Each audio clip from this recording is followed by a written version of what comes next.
Court के जज के ऊपर जूता फेंके जाना दलितों का अपमान है, सुप्रीम कोर्ट का अपमान है, कानून का अपमान है। इस बात को लेकर पूरे प्रदेश में कोहराम मचा हुआ। हम कह सकते हैं एक तरफ दलितों में आक्रोश है तो दूसरी तरफ सुप्रीम कोर्ट जैसे सर्वोच्च न्यायालय में अब एक चर्चा का विषय बन गया। हमारे साथ आज मेहमान हैं वरिष्ठ अधिवक्ता माननीय जगदीश सिंह जी, जो किसान कांग्रेस के प्रदेश अध्यक्ष रहे हैं। हमारे साथ डॉक्टर अंबेडकर महासभा के राष्ट्रीय महासचिव हैं, जो यहाँ का आस्था का केंद्र है। लोग देश दुनिया भर के लोग यहाँ आते हैं और बाबा साहब की अस्थि को नमन करते हैं। हमारे साथ जुड़ चुके हैं, दर्शक हमारे साथ जुड़ चुके हैं, मैं सभी का धन्यवाद देना चाहूंगा जी। अब हमारे साथ जुड़े हैं जगदीश सर जी। जगदीश सर नमस्कार आपको। मैं पूछना चाहता हूं कि जिस तरीके से सुप्रीम कोर्ट में एक दलित चीफ जस्टिस पर जूता फेंका जाना क्या किस तरफ इशारा कर रहा है? देखिए, सर्वप्रथम तो इसे मैं दलित राजनीति से परे देखना चाहूंगा। पहले तो इसको इस चीज से देखना चाहूंगा कि ये संविधान पे हमला है जी। ये संवैधानिक संस्था पे हमला है जी। और जब संविधान और संवैधानिक संस्था पे हमला होगा जी, तो चाहे वह दलित वर्ग हो, चाहे कोई भी वर्ग हो, कोई भी वंचित वर्ग हो, उसे असहज महसूस होना स्वाभाविक है कि जब सर्वोच्च पद पर न्यायपालिका के पद पर बैठा व्यक्ति अगर इस तरह से कहीं भी अपमानित किया जाएगा, और अपमानित भी किस स्थान पे किया जा रहा है और किस बहाने किया जा रहा है, ये जरूर उल्लेखनीय है। वो उसकी उल्लेख होना जरूरी है, साथ में उसकी घोर भत्सना जरूरी है कि आप एक मंदिर और मंदिर के देवता के बारे में एक रिट दाखिल करते हैं। सुप्रीम कोर्ट के बेंच ने कहा कि ये आर्कियोलॉजिकल सर्वे ऑफ इंडिया का इशू है कि मुगल काल में इस मंदिर में अपमान हुआ या मूर्ति खंडित हुई या जो भी हुई के लिए ये तो इतिहास की बात हो गई। पर अगर आपकी भावना मंदिर और मंदिर में बैठी मूर्ति या श्रद्धा और पूजन के बारे में है, तो आप उस श्रद्धा और पूजन के वाहक होने चाहिए। आप उस श्रद्धा और पूजन के कतई वाहक नहीं थे जब आपने सुप्रीम कोर्ट जैसे न्याय के मंदिर में वहां बैठी हुई जो भी विभूति थी उनका अपमान किया। तो जब आप जो अपमान कर रहे हैं वो मुगलों ने जो अपमान किया उससे बड़ा अपमान हुआ, और मुगलों का अगर जो भी घटना हुआ वो अगर अपराध तब था तो उससे कई गुना ज्यादा क्रूर अपराध आपने किया, क्योंकि आप उस न्याय के मंदिर के प्रहरी थे, आप एडवोकेट थे। और एडवोकेट होना मतलब न्याय के दायरे में आकर आप अपने तर्क को रखें। अगर आप न्यायपालिका आपकी बात को न सुने तो वैधानिक तरीका है। आप कमजोर थे, आपने ये नौटंकी की और सिर्फ नौटंकी आपका मकसद था, इसके अलावा कोई मकसद नहीं था। आप एक सोच के प्रतीक हैं, मनुवादी सोच के प्रतीक थे, और इसके अलावा इसमें कोई भी न्याय की भावना आपके अंदर जरा भी नहीं। तो आप कह सकते हैं कि एक सोची समझी साजिश थी। उन्होंने कहा जब जूता फेंका तो उन्होंने कहा कि ये सनातन का अपमान नहीं सहेगा हिंदुस्तान। इसके पीछे नारा क्या था और इसके पीछे उद्देश्य क्या था, मैं जानना चाह रहा हूं जी। ये सनातन धर्म को तनातनी में बदल रहे हैं जी।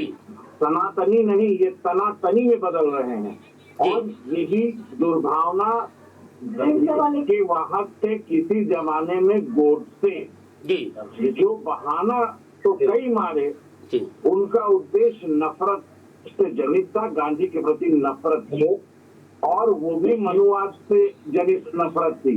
उसमें कोई पाकिस्तान का एंगल नहीं था, कोई मुसलमान का एंगल नहीं था। उस समय गांधी आम जनजीवन को अधिकार देने की बात करते थे, दलित कल्याण की बात कर रहे थे, एक रूप अधिकार देने की बात कर रहे थे, और ये उन मनुवादी गोडसे को अखरा था। तो वो सनातन धर्म की आड़ लेकर गांधी पे हमला किए, आज भी वही बात है। ये मनुवादी लोग ये पचा नहीं पा रहे हैं कि भारत के शोषित वर्ग का एक व्यक्ति किस तरह से न्यायालय में, एक न्याय के मंदिर में सर्वोच्च पद पर बैठा है। ये इनको बर्दाश्त नहीं हो रहा। ये मनुवादी सोच, ये सोच ऐसी है कि जिसकी जितनी घोर निंदा की जा सके वो होना चाहिए।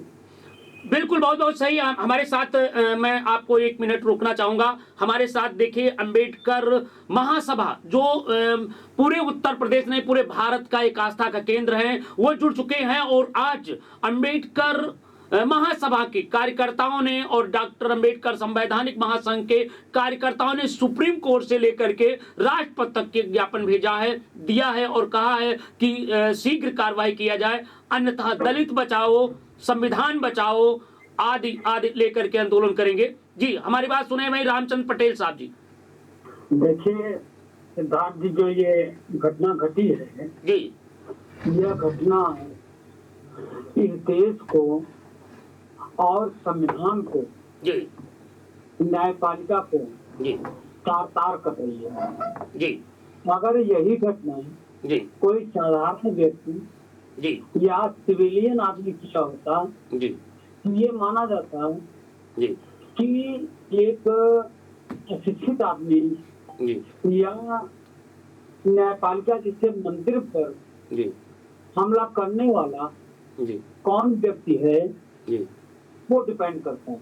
जी, लेकिन आज न्यायपालिका के रक्षक जी, और न्यायपालिका में दलील रखने वाले और न्यायपालिका में न्याय दिलाने वाले जी, जैसे अधिवक्ता जी, अगर इस लेवल पे उतर जाएं जी, तो क्या आप ये मानते हैं कि ऐसे लोग कभी अभी जज के पद पे जाएं, क्योंकि कॉलेजियम का जो सिस्टम है जी, वो सिस्टम एडवोकेट के माध्यम से ही जज होते हैं जी, और ये न्यायपालिका के सर्वोच्च न्याय मंदिर में जज के रूप में बैठेंगे जी, तो न्याय की जो उम्मीदी है जी, देश की जनता के लिए जी, क्या संभव है? नहीं, अभी नहीं संभव है। जी, इसीलिए ऐसे लोग देशद्रोही के श्रेणी में आते हैं जी, और आज इसलिए ऐसा हुआ है, इसलिए हिम्मत पड़ गई है जी, कि न्यायपालिका में सर्वोच्च पद पर जी, एक दलित शोषित जी, समाज का व्यक्ति बैठा है, जी, इसलिए घटना घटाई गई है।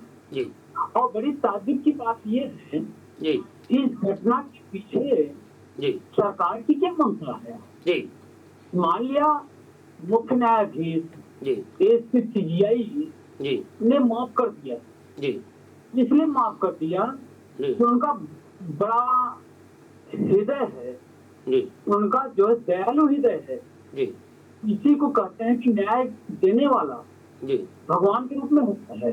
जी, आज उन्होंने एक भगवान का रोल अदा किया तो उसको माफ कर दिया, जी, जिसको सर्वोच्च न्यायालय में भगवान कहा जाता है, जी, उन्होंने माफ कर दिया। जी, लेकिन सरकार का क्या दायित्व है जी, कि न्यायपालिका और मुख्य न्यायाधीश पर हमला करने वाले व्यक्ति को जी, क्या छोड़ देना चाहिए?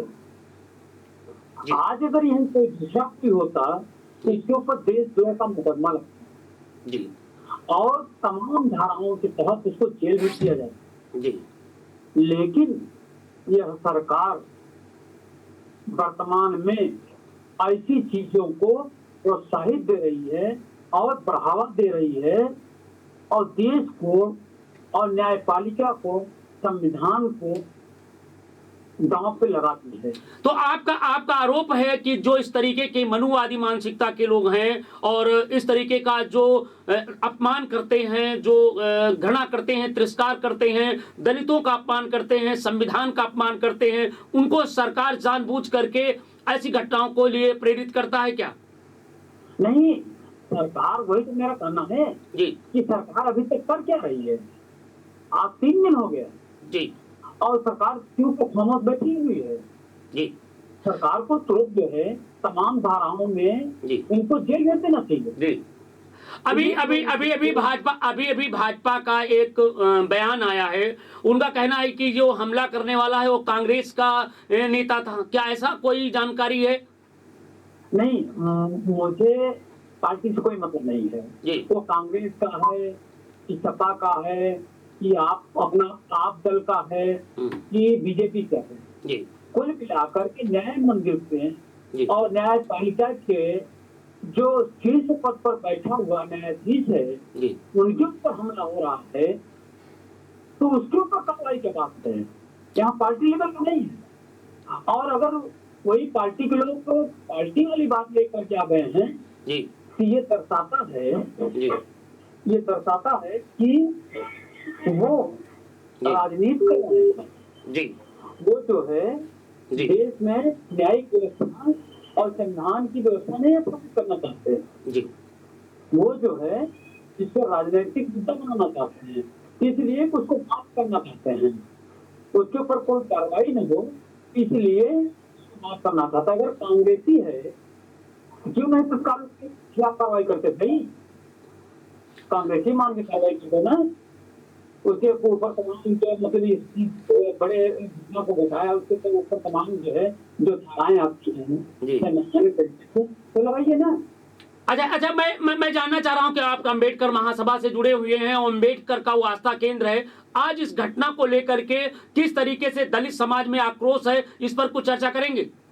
बिल्कुल जी। देखिए, कुल मिलाकर के संविधान और न्यायपालिका जी और न्यायाधीश पे हमला जी बहुत बड़ा हमला है। और इसके लिए हम तो अम्बेडकर के अनुयायी होने के नाते, संविधान के चिंतक होने के नाते, संवैधानिक व्यवस्था के सुचिंतक होने के नाते मैं तो चाहता हूँ कि इनके खिलाफ कार्रवाई की जाएगी। और कार्रवाई नहीं की जाती तो हम लोग इस घृणित कार्य के लिए मुक्त उतरेंगे।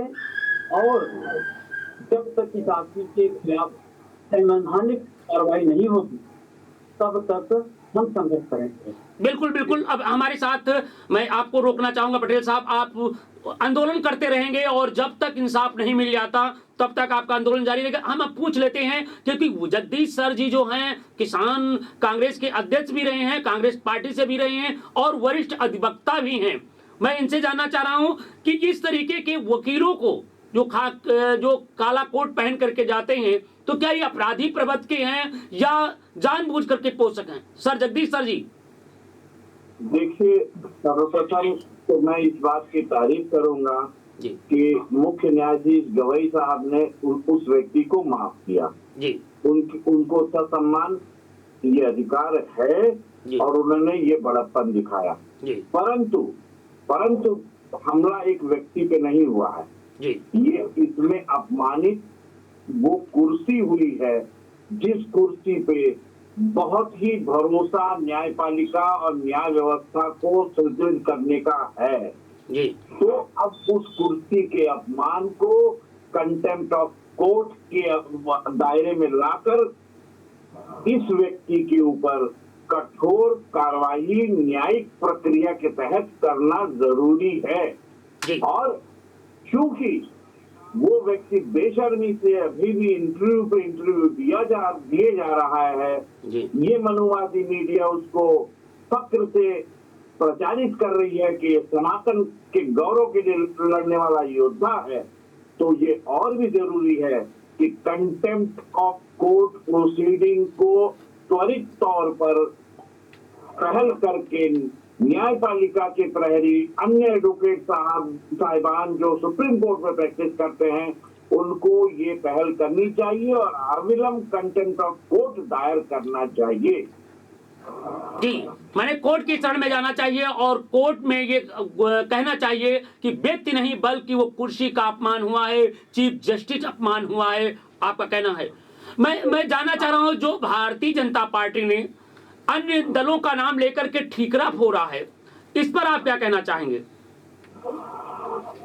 हम ये कह रहे हैं कि चाहे किसी भी राजनीतिक दल से वो व्यक्ति हो, ये मायने ही नहीं रखता। ये मायने ही नहीं रखता कि किस राजनीतिक पृष्ठभूमि से वो व्यक्ति आता है।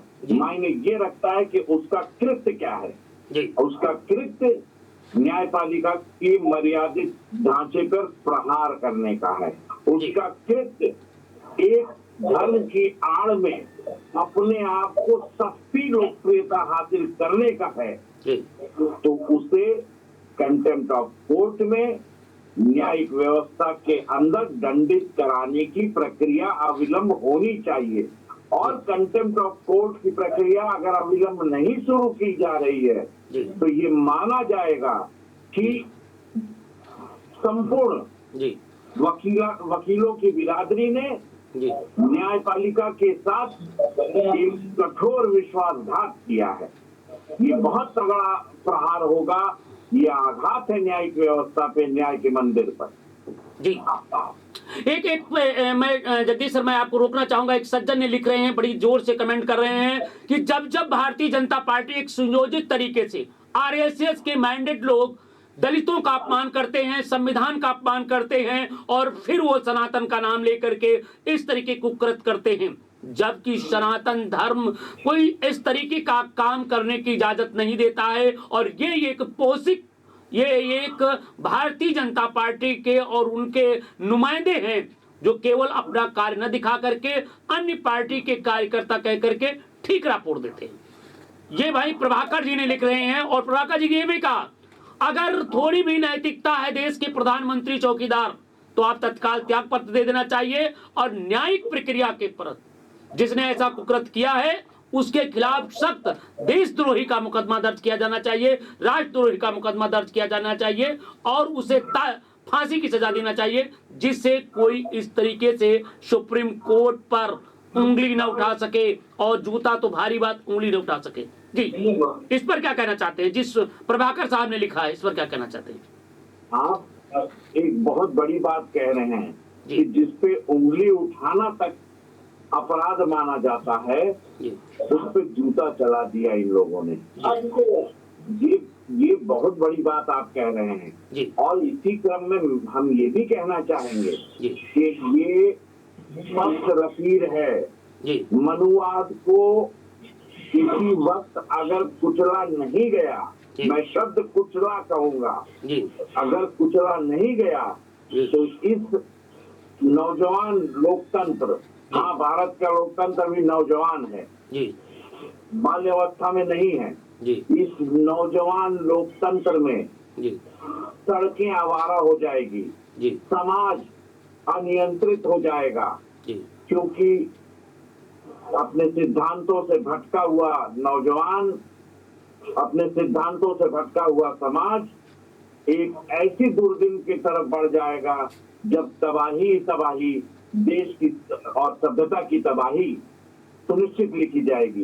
इसलिए जरूरी है कि अविलंब न्यायिक प्रक्रिया को, न्याय में विश्वास रखने की व्यवस्था को, न्याय मंदिर की आस्था को बरकरार रखने के लिए त्वरित कार्रवाई किया जाए। और ये तो नॉर्मल सी बात है, भाजपा का और संघ का पुराना खेल है कि ये 72 मुंह से बात बोलते हैं, कभी प्रोत्साहित करते हैं कि गांधी की हत्या के कारण खोजा जाए और कभी ये भी नकार देते हैं कि हम उसमें है ही नहीं, वो उससे हम लोगों का कोई वास्ता नहीं। तो ये दोहरी दो जुबान वाली पार्टी ये हमेशा है, ये दोगली नीति इनकी हमेशा रही है। उसी क्रम में आज भी आप यही देखते हैं। जी जगदीश सर जी, एक और हमारे सज्जन लिख रहे हैं, बहुत सशक्त लिखे हैं कि यदि ये व्यक्ति जो सुप्रीम कोर्ट का जज अगर दलित न होता, अगर ब्राह्मण और अन्य वर्ग का होता तो शायद इस तरीके कुकृत नहीं होते और निश्चित रूप से उसकी पूजा होती, और अगर होता तो आज पूरे देश में उबाल आ गया होता। क्या इस तरीके की मानसिकता अब केवल हिंदू मुसलमान के बाद अब दलितों को टारगेट किया जा रहा है, या फिर दलितों का अपमान किया जा रहा है, या दलितों को सचेत किया जा रहा है? इस तरीके का भाई हमारे लिख रहे हैं रविंद्र कुमार शाहजहांपुर से, कृष्ण कुमार भास्कर जो है बरेली से लिख रहे हैं कि ये संविधान का अपमान है, बाबा साहेब अम्बेडकर का अपमान है, लोकतंत्र का अपमान है, और इसमें सभी राजनीतिक पार्टियों को चाहिए इस जो मनुवाद व्यवस्था कायम करना चाहती भाजपा सरकार, क्योंकि भाजपा सरकार केवल एक ही धर्म को आगे बढ़ाती है, बाकी धर्मों को आयनिक उसको हटाना चाहती है, तलवार की तरह काट काट के फेंक देना चाहती है। इसी का एक जीता जागता उदाहरण है। फिर मनुवाद लाना चाहते हैं, फिर दलितों के साथ गले में हंडी, शूद्रों के साथ गले में हंडी, पाचे झाड़ू बांधने की प्रक्रिया अपना रहे हैं। क्या इस तरीके के भास्कर जी ने और डॉक्टर राशि कमल कानपुर से लिख रहे हैं, तो क्या ये वास्तव में मनुवाद व्यवस्था लाना चाहते हैं? देखिए, आपकी एक बात से मैं इत्तेफाक नहीं करता जी कि भाजपा किसी एक धर्म को बढ़ावा करना चाहती है। जी नहीं जी भाजपा अगर कुछ कर रही है तो वो फासिज्म को बढ़ावा दे रही है, जी जिसमें श्रेष्ठता की भावना जी अत्यंत कूट कूट के भरी हुई है। जी। और मैं श्रेष्ठ हूँ, श्रेष्ठ जाति हूँ, श्रेष्ठ धर्म हूँ, श्रेष्ठ देश हूँ, ये जो भाषा और ये जो भावना है, ये मैं कह रहा हूँ फांसीवाद को दे रहे हैं। ये किस जाति को बढ़ावा दे रहे हैं, किस धर्म को बढ़ावा दे रहे हैं? ये किसी धर्म को बढ़ावा नहीं देते। इनका धर्म ही अगर कहिए तो फांसीवाद ही इनका धर्म है। आध्यात्मिक किसी धर्म से इनका कभी कोई लेना देना नहीं था। न गोडसे न सावरकर ने तो साफ साफ कहा था कि वो नास्तिक है। जी आप हमेशा देख लीजिए, पहली परिपाटी देख लीजिए और आज के वर्तमान में भी सावरकर के जितने भक्त हैं ये आध्यात्मिक रूप से एकदम गए गुजरे हैं।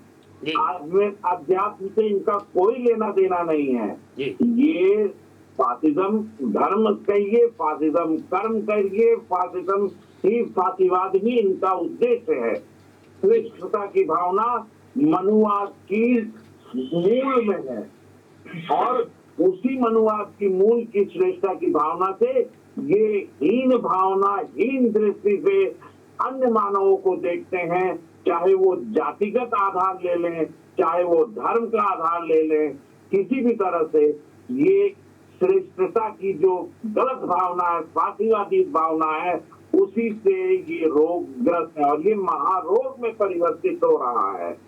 बिल्कुल बिल्कुल आपने कहा। और एक सज्जन लिख रहे हैं, नौसाद त्यागी जी लिख रहे हैं, सहारनपुर से लिख रहे हैं कि यदि इस व्यक्ति को सजा नहीं मिली, लोकतंत्र की हत्या करने वाले को सजा नहीं मिली, तो हम सभी लोग सड़कों पर उतरेंगे, इनकलाब करेंगे। वहीं पर जनपद सीतापुर से रजनी राज ने लिखा है, अब आ गया है वक्त, जागो समाज के लोग, संविधान बचा लो, अन्यथा ये आपको बाबा साहब का दिया गया अधिकार आपका छीन लेंगे।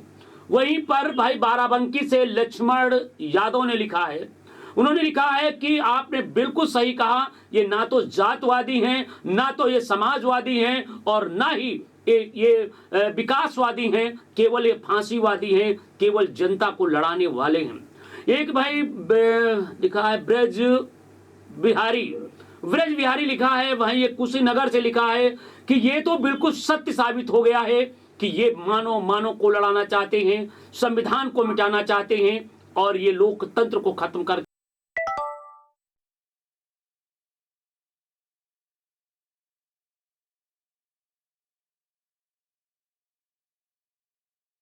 जहां पर शूद्रों को अपमान मिलता था, जहां पर सम्मान नहीं मिला है, जहां पर लोगों को वही मानसिकता के लोग हैं। क्या इस तरीके की बातें लिख रहे हैं और लोगों में आक्रोश है कि मैं सड़कों पर उतरूंगा, तो क्या ये भारतीय जनता पार्टी चाहती है कि ये दलित समाज, ये अंबेडकर समाज, या बाबा साहब को मानने वाले, ये बहुजन समाज को मानने वाले, या संविधान को मानने वाले, या फिर जो भाजपा की मानसिकता के विरोध वाले लोग हैं, क्या ये सड़कों पर उतारना चाहते हैं? क्या देश में विद्रोह पैदा करना चाहते हैं? इस पर थोड़ा वकील साहब अपना प्रभाव डालने का कष्ट करें। जी जगदीश सर। हाँ जी, हाँ, मैं जानना चाह रहा हूँ जो हमारा प्रश्न। देखिए, सड़कों पे उतरने की बात जी, ये तो पब्लिक अपने आप तय करेगी जी, परंतु ये वर्तमान सरकार कायरों की सरकार है जी। ये सड़क के आंदोलन को देख नहीं सकती जी। और इनको जो भी परिस्थिति है, ये दमनकारी फासीवादी सरकार है, ये किसी भी लोकतांत्रिक अभिव्यक्ति को स्वीकार नहीं करेंगे। जब जब ये कमजोर होते हैं तो आप जान ही रहे हैं, तरह तरह की धाराओं में, तरह तरह के हथकंडों में पुलिस को आगे करके ये अपना तंत्र, अपने विचारों का तंत्र फैलाती है। आपने ये चीज लेह लद्दाख में देखा, आपने ये चीज मणिपुर में देखा, आपने प्रत्येक जनपद में, प्रत्येक राज्य में इनकी इसी प्रवृत्ति को देखा। कभी ये किसानों में खालिस्तानी बता देते हैं, कभी ये नॉर्थ ईस्ट में अलग अलग तरह का हस्तक्षेप बता देते हैं, कहीं ये लद्दाख में बता देते हैं विदेशी हाथ। सारी जगह मूल रूप से ये लोग पूंजीवादी, फासीवादी लोग हैं और उसी के इशारे पे वर्तमान सरकार चलती है। जी बिल्कुल बिल्कुल सही। हमारे साथ रामचंद्र पटेल साहब जुड़े हैं अम्बेडकर महासभा से। इसके पहले मैं बता दूं, कई लोगों ने कहा है, मैसेज किया है, जरा उनके नाम हम गिन दूं। भाई डॉक्टर राकेश कुमार ने लिखा है, और डॉक्टर मनमोहन ने लिखा है, डॉक्टर सुरेश ने लिखा है, और एक लिखे उदित राज ने लिखा है, और सुजीत जी ने कानपुर से लिखा है कि अब वक्त आ गया है जागने का, वक्त आ गया है अपना अधिकार पाने का। अब हाथ में डंडा होना चाहिए, सर पर कफन होना चाहिए। अब हमें लड़ाई संविधान की बचाने की है।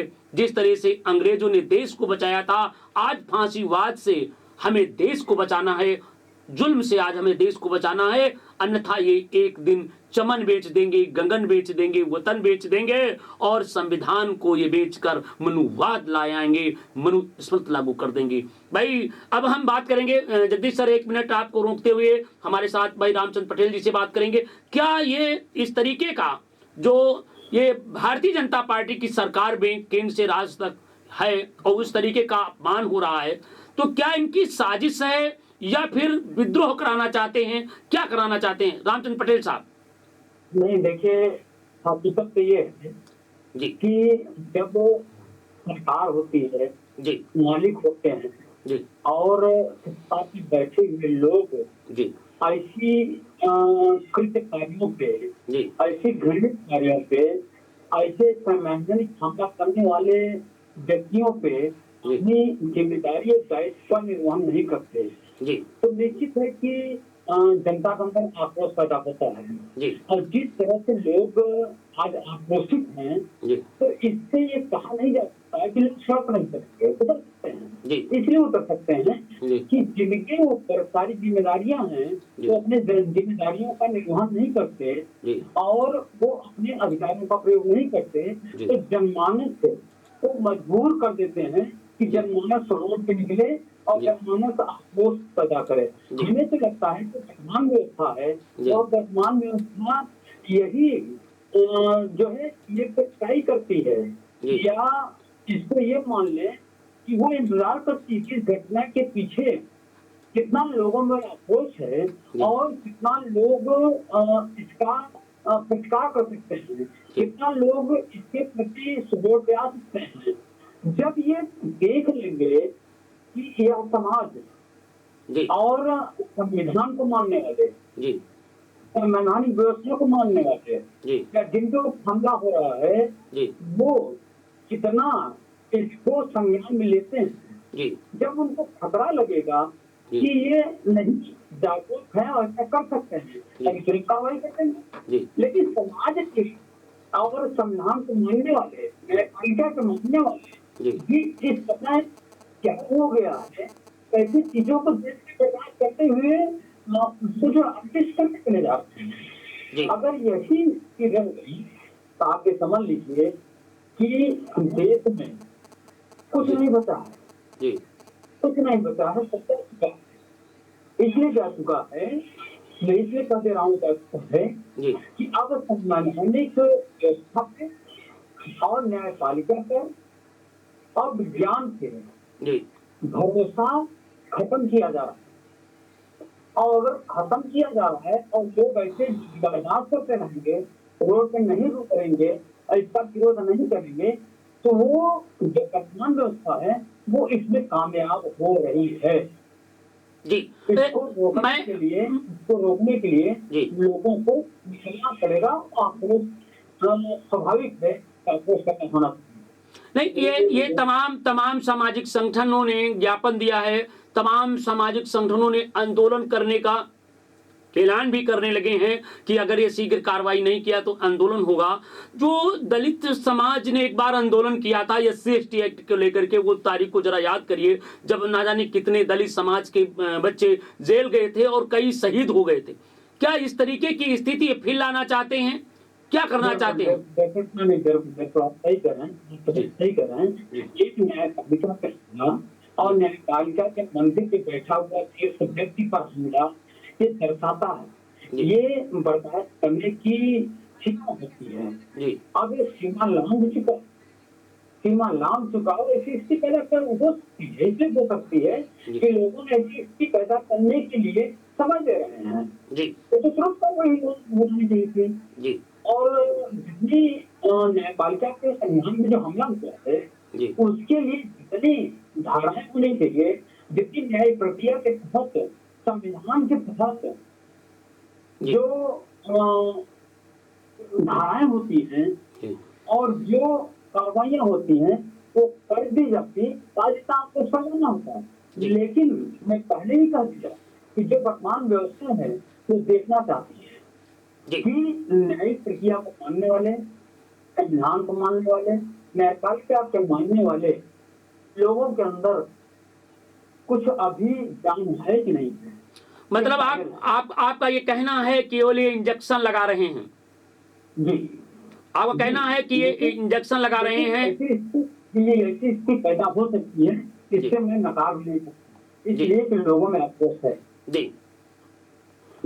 तो अच्छा, ये जो अभी एक सज्जन और लिख रहे हैं, बहुत बारीकी लिख रहे हैं कि इनकी जो व्यवस्था है, इनकी जो सोच है वो मनुवादी सोच है, इनकी जो कारवां है ये मनुवादी कारवां है। ये जो चाहते हैं पूरे देश में अमन शांति को बिगाड़ना चाहते हैं, जो ये चाहते हैं कि दलितों में एक आक्रोश हो और दलितों में एक संग्राम छिड़े, दलितों में जो इनके समाज के जो सांसद और विधायक हैं वो चुप्पी तोड़े और कुछ ना कुछ हो। क्या इस तरीके का? और तमाम आप अम्बेडकर सामाजिक संगठनों से जुड़े हुए हैं, तो मैं जानना चाह रहा हूं कि किस तरीके से दलित इस घटना को ले रहा है या अम्बेडकराइज इस घटना को ले रहे हैं। देखिए, हकीकत ये है कि जो पुलिस न्यायपालिका ने उसको पकड़ी थी, उस पुलिस की ही जिम्मेदारी बनती है तो उसके ऊपर पूरी कार्रवाई कर देनी चाहिए, लेकिन न करने का इशारा कहीं न कहीं से तो है। अगर इशारा न होता तो पूरी न्यायिक प्रक्रिया में जितनी कार्रवाई होनी चाहिए थी सब हो जाती है। अच्छा, एक सज्जन, एक पटेल साहब, मैं आपको एक मिनट रोकते हुए मैं कहना चाहता हूं, एक सज्जन ने बहुत अच्छा लिखा है कि उत्तर प्रदेश हो या केंद्र सरकार हो, जात देख करके कानून लगाती है, जात देख करके धाराएं बनती है, अपराध कोई भी हो जात देख करके ही कार्रवाई की जाती है, जात देख करके बुलडोजर चलता है। तो भाई यहाँ पर कैसे चलेगा? ये भाई लिख रहे हैं, पुष्कर सिंह जी लिख रहे हैं।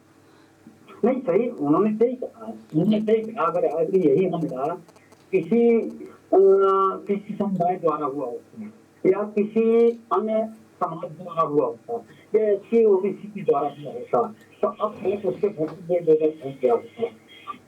बुलडोजर पहुंच गया होता और उसको जो है अदमरा कर दिए होते रिपोर्ट के बाहर ही, और उसके बाद जो कुछ बचा होता है वो उसको ले जा करके तमाम धाराएं सही तमाम धाराएं लगा करके उसको जो है बहुत महत्व कर देते उसके परिवार को। तो कहीं ना कहीं से संरक्षण प्राप्त तो ही है, नहीं ऐसी हिम्मत कैसे पड़ जाती भाई? और हिम्मत पड़ी, अभी तक कोई कार्रवाई नहीं हुई। ये क्या कर सकता है कि जो आज लोग डिमांड कर रहे हैं, लोग प्रश्न उठा रहे हैं, लोग आक्रोशित हैं, ये क्या दर्शाता नहीं है? ये सरकार नहीं कर सकती, लेकिन कहीं न कहीं से संरक्षण प्राप्त है। अभी तक कार्रवाई न होने का मतलब ये है कि ये संविधान पर विश्वास नहीं करते, न्यायपालिका पर विश्वास नहीं करते और खत्म कर देना चाहते हैं और कुछ और व्यवस्था के तहत देश को चलाना चाहते हैं। बिल्कुल, संकेत बताता जी, आपका कहना है ये चीज है। और जबकि जगदीश सिंह जी एक अंबेडकर विचारधारा के, संविधान विचारधारा के हैं, जो जगदीश सिंह नाम है, ठाकुर हैं, मगर देखिए उन्होंने बड़ी और अधिवक्ता हैं, न्यायप्रिय हैं, उन्होंने कहा कि इस तरीके के संविधान पर हमला है, लोकतंत्र पर हमला है, वकील हैं, और उन्होंने ये बात कही, स्वीकार किया कि ऐसे लोगों के खिलाफ कार्रवाई होनी चाहिए। ये सरकार पर दंगे कराना चाहते हैं।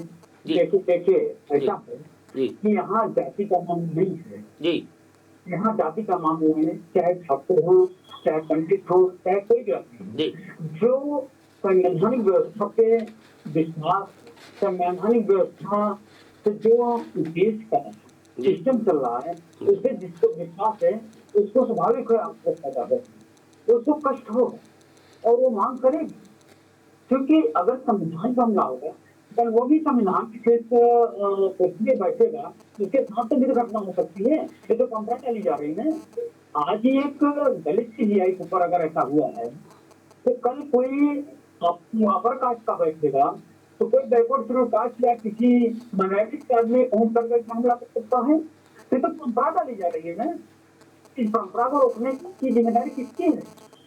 सरकार की। जी बिल्कुल सरकार की है। अगर सरकार अपनी जिम्मेदारी नहीं निभाती है, ये बढ़ावा है आने वाले समय में किसी के साथ कोई भी घटना हो सकती है।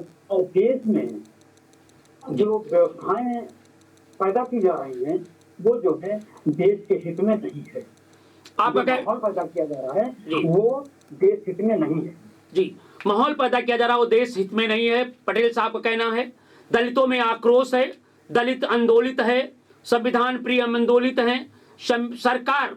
अच्छा, मैं ये जानना चाह रहा हूं, ये अगर कार्रवाई नहीं हुआ तो ये कितना आंदोलन बढ़ सकता है? आपकी नजरों में कितना बढ़ सकता है? एक सज्जन तो लिखा है कि वो दिन याद करें जब SC ST को छेड़ने के लिए पूरा दलित समाज और अंबेडकर समाज और संविधान प्रेमियों ने सड़कों पर आ गए थे। तो क्या ये आंदोलन उतना लंबा हो जाएगा क्या? देखिए, यहाँ SC OBC का मामला नहीं है, यहाँ संविधान पर खिलाफ है। यहाँ SC OBC रोड पे नहीं आएगा जी। जब सरकार अपनी जिम्मेदारी नहीं निभाएगा तो जनमानस भी रोड पे आ सकता है। स्वाभाविक है, जनमानस में ये अप्रोच है कि ऐसी घटना घट कैसे सकती है, और वो भी जहाँ इतनी हाई प्रोफाइल मतलब कि सिक्योरिटी हो जी, हाई फाई जो है सिक्योरिटी हो, ऐसे जगह पे लोगों को हिम्मत हो जाए और बच करके टीवी के सामने मीडिया सामने का बयान दें और सरकार सुने, तो ये जनमानस में अप्रोच है और कुछ भी हो सकता है। मतलब आपका कहना है कि आंदोलन तेज हो सकता है, आपका कहना है कि आक्रोश जनता में है। ये केवल जाति व्यवस्था का नहीं है, आम मानस आएगा आंदोलन के लिए। अंबेडकर को साथ साथ जो संविधान के प्रेमी हैं, जो जात से उठ करके नहीं बल्कि भारत के पर आस्था रखते हैं, कानून पर आस्था रखते हैं, न्याय पर आस्था रखते हैं, वो लोग भी आंदोलित हो सकते हैं, आपका कहना है जी। अब हम जरा जगदीश सर से 1 मिनट आपको रोकते हुए, जगदीश सर जी, जिस तरीके से ये अंबेडकर के साथ साथ जनमानस क्या इस बात को लेकर के सरकार की रवैया यही रही, उसको संरक्षण देते रहे, तो क्या ये आम जनमानस संविधान के प्रेमी या संविधान को मानने वाले सड़क पर आ सकते हैं क्या? देखिए, सरकार की मंशा तो उसी दिन समझ लेनी चाहिए थी जब न्याय की देवी की एक नई व्याख्या प्रस्तुत की गई। न्याय की देवी पहले ये था कि आंखों पर पट्टी बंधी रहती थी, इन्होंने कहा पट्टी नहीं बंधी रहेगी और वो पट्टी खोल दी गई न्याय की देवी की। तो अब इसकी व्याख्या यही है कि जैसा कि आपके एक दर्शक ने बताया कि चेहरा देखकर न्याय होगा, और यही हो रहा है। चेहरा देखकर बुलडोजर चल रहा है, चेहरा देखकर धाराएं लगाई जा रहे हैं और चेहरा देखकर प्रतिक्रिया दिया जा रहा है। तो यही है सरकार की मंशा उसी दिन ही उजागर हो गई कि जब न्याय की देवी में, न्याय की देवी की मूर्ति में जो प्रतीक था उस प्रतीकों से छेड़छाड़ हुआ। अब बात आई सड़क पे आंदोलन की, तो सड़क का आंदोलन अगर नहीं होता है तो सत्ता आवारा हो जाती है, ये लोहिया जी ने कहा था। अब उसी चीज को आप देख रहे होंगे, सड़क पे बिल्कुल आंदोलन होना चाहिए और ये आंदोलन का दायित्व समाज के अपने अस्तित्व के लिए है, लोकतंत्र के अपने अस्तित्व के लिए है, न्यायपालिका के अस्तित्व के लिए है कि सड़क पर इसका तो आवाज उठना चाहिए, प्रतिरोध होना चाहिए, कलम से प्रतिरोध होना चाहिए, अभिव्यक्ति से प्रतिरोध होना चाहिए। हर तरह के सभ्य तरीके, लोकतांत्रिक तरीके, गांधीवादी तरीके को अपनाते हुए आंदोलन अति आवश्यक है। जी, तो आप जो कहना चाह रहे हैं कि सर्व समाज में इस बात को लेकर के कुंठा है, सर्व समाज दुखी है कि आखिर में सरकार की मंशा क्या है, और सर्व समाज में जोश है और इस पर काफी गुस्सा भी है। तो ये मैं जानना चाह रहा हूं, जो सरकार आपने बताया कि चेहरा देख करके होता है, तो क्या ये योगी सरकार या मोदी सरकार हो या दिल्ली सरकार हो, ये जात देख करके कानून कार्रवाई करेगी या संविधान को पालन करेगी या फिर जात देख करके करेगी? बिल्कुल, ये चेहरा देखेगी, धर्म देखेगी, जात देखेगी, और ये सारी चीज के बाद इनके कार्रवाई में, इनके वक्तव्य में, जो कि कहा जाता है दोहरा चरित्र दिखेगा, दोहरा तीसरा चौथा चरित्र दिखेगा। एक स्पष्ट राय, एक स्पष्ट नीति इनकी नहीं रहेगी। इसके चार संगठन निंदा भी करेंगे, हतोत्साहित भी करने की बात कहेंगे, लेकिन अगर चार हतोत्साहित और निंदा करेंगे तो इनके 40 मुंह उसका बखान करेंगे, उसको प्रोत्साहित करेंगे। वर्तमान सरकार की यही रीत रही है, ये कईयों मुख से बोलती है और कईयों हाथों से कार्य करती है। तो ये दोहरापन सरकार के प्रत्येक रवैये में दिखा है, अब भी दिखेगा। जी, तो आप ये दोहरा चरित्र, दोहरा कानून व्यवस्था और लोकतंत्र पर हमला, अब आप, क्योंकि हमारे साथ कम से कम हजारों दर्शक जुड़े हुए हैं, सब कमेंट कर रहे हैं, जरा उनके कहा मैं नाम पढ़ दूं तो बहुत लिस्ट लंबी होगी और घंटों लगेगा, इसलिए सभी दर्शकों को हमारे बीच में भाई माननीय रामचंद्र पटेल जी हैं, जो डॉक्टर अंबेडकर महासभा से जुड़े हुए हैं, जो लखनऊ में है, विधानसभा के सामने है, हजारों लाखों लोगों का उससे आस्था केंद्र है, जो वहां पर दलित मूवमेंट के साथ साथ बहुजन मूवमेंट, हम कह सकते हैं जो अंबेडकर मूवमेंट है वो जुड़ा हुआ है। हमारे साथ आदरणीय जगदीश सिंह जुड़े हुए हैं, जो किसानों के प्रिय नेता हैं और वरिष्ठ अधिवक्ता भी हैं, ये भी जुड़े हुए हैं। तो मैं जानना चाह रहा हूं, आप जनता को क्या संदेश देना चाहेंगे इस सरकार से और इस सामंतवादी सरकार से, हम कह सकते हैं, या हम कह सकते हैं मनुवादी सरकार से कैसे निजात मिले? आप जनता को क्या संदेश देना चाहेंगे, दर्शकों को क्या संदेश देना चाहेंगे, कैसे लोकतंत्र बचे, कैसे संविधान बचे, कैसे न्याय बचे? गांधी आज भी सार्थक है और गांधीवाद से ही ऐसे मुखौटों से, फांसीवाद से लड़ा जा सकता है, और लड़ना इसलिए जरूरी है कि आज उसकी बारी, कल हमारी बारी रहेगी।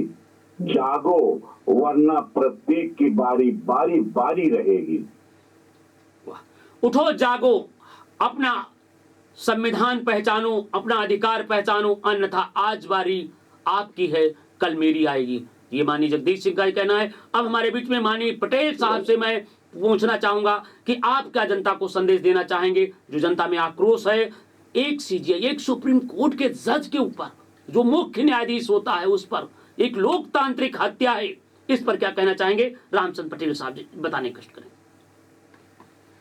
पटेल साहब जी मेरी आवाज सुन रहे हैं? शायद लगता है मेरी आवाज नहीं पहुंच पा रही है, इसके लिए पटेल साहब जी मेरी आवाज सुन रहे हैं? पटेल साहब लगता है कि मेरे नेटवर्क से बाहर चले गए हैं, कोई बात नहीं। तो जगदीश सर आपको बहुत बहुत धन्यवाद, पटेल जी आपको बहुत बहुत धन्यवाद, आपने जनता की अदालत में आए और आज एक मुख्य मुद्दे पर बात किया है, इसके लिए आपको बहुत बहुत धन्यवाद।